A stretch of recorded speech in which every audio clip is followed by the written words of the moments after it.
Hello दोस्तों, आपका स्वागत है न्यू सुपरहिट चैनल पे। आज है 9 अप्रैल 2024। आइए शुरू करते हैं आज की current affairs in Hindi with memory tricks. जुगाड़ से याद करेंगे सारे करंट अफेयर, बिना टेंशन बिना रटे। पीडीएफ अवेलेबल है टेलीग्राम पे, उसका लिंक दिया हुआ है डिस्क्रिप्शन में, आप वहां से जाकर पीडीएफ डाउनलोड कर सकते हैं। आइए शुरू करते हैं आज की करंट अफेयर्स। क्वेश्चन नंबर 1, हाल ही में किसे HICSA 2024 में लाइफ टाइम अचीवमेंट से सम्मानित किया गया है? ए कपिल भाटिया, बी शेफाली शरण, सी जयश्री दास वर्मा, डी इनमें से कोई नहीं। आंसर ए है कपिल भाटिया। आप देख सकते हैं ये पिक लगी हुई है कपिल भाटिया जी की। ठीक है। HICSA का फुल फॉर्म क्या होता है? Hotel investment corporation of south Asia. Hotel investment corporation of south Asia, जिसका फुल फॉर्म होता है। अब आप ट्रिक क्या याद करेंगे याद करने के लिए कपिल भाटिया का नाम, कि इन्हें लाइफ टाइम अचीवमेंट अवार्ड मिला है, तो कपिल से याद रखेंगे कपल। ठीक है। तो होटल जब होते हैं तो होटल में सबसे ज़्यादा कौन पहुंचते हैं? सबसे ज़्यादा पहुंचते हैं कपल्स। कौन पहुंचते हैं होटल में? सबसे ज़्यादा पहुंचते हैं कपल्स, टूरिस्ट के रूप में। तो कपल्स पहुंचते हैं, कपल से याद रखेंगे कपिल, और कपिल से याद रखेंगे कपिल भाटिया। क्वेश्चन नंबर 2, हाल ही में EIU की रिपोर्ट के अनुसार व्यापार करने के लिए दुनिया की सबसे अच्छी जगह कौन सी है? A Germany, B Switzerland, C Singapore, D इनमें से कोई नहीं। आंसर सी है सिंगापुर। अब जैसे दूसरे देश है ना, तो दूसरे देश क्या करते हैं कि कोई ना कोई अड़चन डाले रहते हैं, व्यापार वहाँ अच्छे से हो नहीं पाता है, नए नए नियम कानून लगा देंगे, इंपोर्ट एक्सपोर्ट हर चीज़ पे नियम कानून।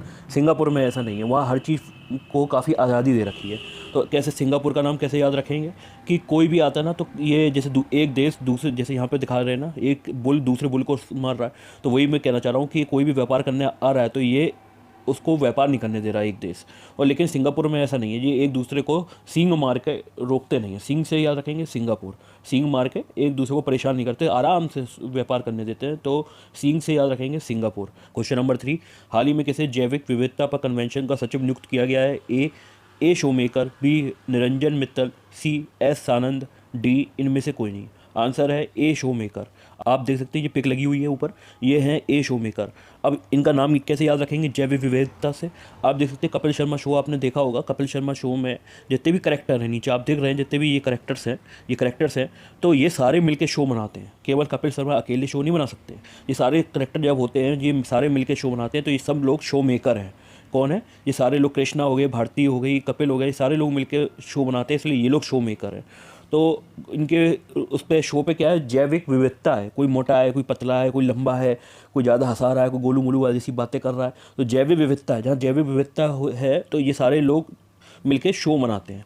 तो शो से याद रखेंगे शो मेकर, तो जैविक विविधता याद रखेंगे ए शो मेकर। जैविक विविधता कहाँ पे है? कपिल शर्मा के शो पे है, इसलिए वो सारे लोग मिलकर शो बनाते हैं। तो शो मेकर से याद रखेंगे जैविक विविधता। क्वेश्चन नंबर 4, हाल ही में किस देश ने राष्ट्रमंडल खेल 2026 की मेजबानी से इनकार कर दिया है? ए ऑस्ट्रेलिया, बी दक्षिण अफ्रीका, सी सिंगापुर, डी इनमें से कोई नहीं।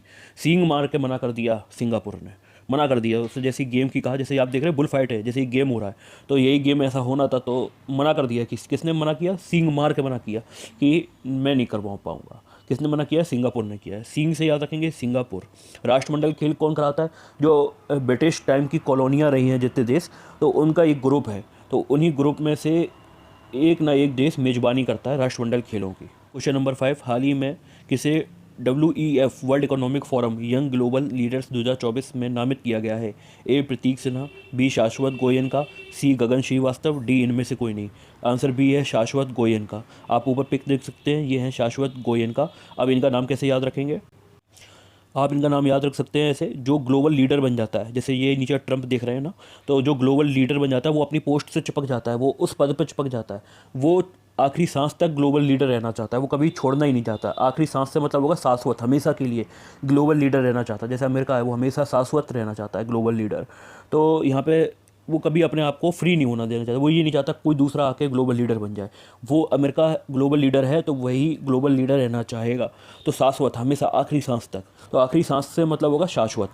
तो शाश्वत से याद रखेंगे global leaders, young global leaders, इस टाइप से कनेक्ट करके याद रखेंगे। क्वेश्चन नंबर 6, हाल ही में किसे दिल्ली में वनों की सुरक्षा से संबंधित समिति का अध्यक्ष नियुक्त किया गया है? ए राकेश मोहन, बी नजमी वजीरी, सी राजीव सिंघल, डी इनमें से कोई नहीं। आंसर बी है नजमी वजीरी। आप पिक्चर देख सकते हैं, ये है नजमी वजीरी। याद कैसे करेंगे? वनों की सुरक्षा, वनों की में क्या होते हैं? अवैध कटाई होती है, ठीक है, अवैध ज़मीन का कब्जा होता है, और अवैध शिकार होते हैं, इन सब को बैन करना है, इन है ना, तो इसके ऊपर सुरक्षा करना है वनों की। तो याद कैसे करेंगे? याद करें, नजमी, नजमी से हो जाएगा जमीन, ना हटा के पीछे लगा देंगे। जमी लिखा है जमी, तो जमी के पीछे लगा देंगे ना। और वजीरी में क्या होगा? बजरी या बाजरा। तो जो दिल्ली वाले हैं वो क्या कर रहे हैं? वनों की कटाई कर रहे हैं। क्यों कर रहे हैं? वो ज़मीन हड़पना चाह रहे हैं जिससे कि वहाँ पे बजरी या बाजरा उगा सकें। तो ज़मीन, ज़मीन, बजरी, बाजरा, इससे याद रखेंगे नजमी बजीरी। किसे? दिल्ली के वनों को। क्वेश्चन नंबर 7, हाल ही में किसे NCDFI के अध्यक्ष के रूप में चुना गया है? ए अभय कपूर, बी श्रेयांश सिन्हा, सी मिनेश शाह, डी इनमें से कोई नहीं। आंसर सी है मिनेश शाह। आप ऊपर पिक देख सकते हैं, ये है मिनेश शाह। NCDFI का फुल फॉर्म होता है national cooperative dairy federation of India limited. अब आप याद कैसे रखेंगे इनके नाम को? मिनेश, तो आगे का मीन ले लेंगे, मीन। तो बच्चे क्या करते हैं? डेयरी के प्रोडक्ट को देख के बहुत से बच्चे मीन मेक करते हैं, मतलब मना करते हैं, मैं नहीं पीऊँगा, और मतलब उस चीज़ के लिए इनकार करते हैं, उससे दूर भागते हैं। जैसे नीचे वाली आप पिक्चर में देख सकते हैं, जैसे मीन मेक कर रहा है ना बच्चा, तो इसी तरीके से मीन मेक करते हैं। किसको? डेयरी के प्रोडक्ट को देख के। तो मीन मेक, मीन से याद रखेंगे मिनेश शाह। क्वेश्चन नंबर 8, हाल ही में कहाँ तटीय सुरक्षा अभ्यास सागर कवच आयोजित किया गया है? ए चेन्नई, बी लक्षद्वीप, सी कोच्चि, डी इनमें से कोई नहीं। आंसर बी है लक्षद्वीप। आपने अभी देखा होगा कि मालदीव और अपने देश के बीच में अभी थोड़ा कोई विवाद हो रखा था, चीज़ों को लेकर विवाद हो रखा है। तो मालदीव के बगल में ही एक अपना टापू है जो अपने अपने देश का हिस्सा है, टापू है, उसका नाम है लक्षद्वीप। तो लक्षद्वीप पे ही तटीय सुरक्षा अभ्यास सागर कवच आयोजित किया गया था। क्वेश्चन नंबर 9, हाल ही में वाडा वर्ल्ड एंटी डोपिंग एजेंसी की रिपोर्ट के अनुसार वर्ष 2022 में सबसे अधिक डोपिंग के मामले किस देश में पाए गए हैं? ए ब्राज़ील, बी कनाडा, सी भारत, डी इनमें से कोई नहीं। सी भारत। डोपिंग का मतलब होता है कि ऐसे हम लोग एस्ट्रॉयड या दवाइयाँ ले लेते हैं। कौन? एथलीट्स होते हैं, खिलाड़ी होते हैं, वो ऐसी दवाइयाँ ले लेते हैं जिसके बाद उनमें ऐसा जोश आ जाता है कि वो जल्दी थकते नहीं हैं, है ना, जल्दी थकते नहीं हैं, और उनमें काफ़ी एनर्जी आ जाती है। तो ऐसी प्रतिबंधित दवाइयाँ जो भारतीय ले लेते हैं, तो उसी के बारे में यहाँ बात करी गई है। वाडा वर्ल्ड एंटी डोपिंग एजेंसी है जो इस पर प्रतिबंध लगाती है, इसकी देखरेख करती है। तो वो कह रही है जो भारत है उसने सबसे ज़्यादा डोपिंग के मामले आए हैं भारत में। क्वेश्चन नंबर 10, हाल ही में भारत सरकार ने कब तक यूरिया आयात समाप्त करने की योजना बनाई है? ए 2025, बी 2030, सी 2035, डी इनमें से कोई नहीं। आंसर ये है 2025। भारत चाहता है कि 2025 तक हम लोग जो यूरिया बाहर से मंगा रहे हैं उसको बिल्कुल बंद कर दिया जाए। क्वेश्चन नंबर 11, हाल ही में कहाँ के हवाई अड्डे पर निजी यात्रा प्रणाली का उद्घाटन किया गया है? ए जयपुर, बी लखनऊ, सी गोवा, डी इनमें से कोई नहीं। आंसर सी है गोवा। गोवा में डिजी यात्रा प्रणाली का उद्घाटन किया गया। डिजी से मतलब हो जाएगा यहाँ डिजिटल रूप में यात्रा प्रणाली का प्रयोग किया जा रहा है, जो सारे काम किए जा रहे हैं डिजिटल रूप में किए जा रहे हैं। कहाँ पे? गोवा में। क्वेश्चन नंबर 12, हाल ही में 10,000 मेगावाट रिन्यूएबल एनर्जी को पार करने वाली भारत की पहली कंपनी कौन सी बनी है? A JSW energy, B Tata power, C Adani green, D इनमें से कोई नहीं। आंसर सी है अडानी ग्रीन।